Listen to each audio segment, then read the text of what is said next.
أعوذ بالله من الشيطان الرجيم मां पनाह घुरां थो अल्लाह पाक जी शैतान मरदूद खां। بسم الله الرحمن الرحيم अल्लाह जे नाले सां जेको वॾो महिरबान ऐं रहम कंदड़ आहे। قل أعوذ برب الناس ملك الناس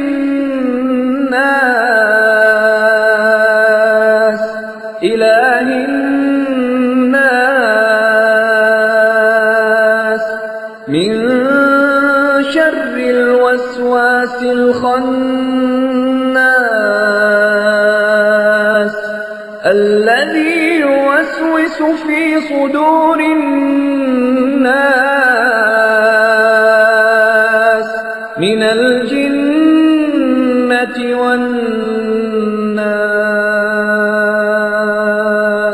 चओ मां पनाह थो वठां इंसाननि जे रब जी, इंसाननि जे बादशाह जी, इंसाननि जे सचे माबूद जी, उन ई वसवसा विझंदड़ जे शर खां जेको फिरी फिरी पियो ईंदो आहे, जेको माण्हुनि जे दिलुनि में वसवसा विझंदो आहे, पोइ खणी हू जिननि मां हुजे तोड़े इंसाननि मां।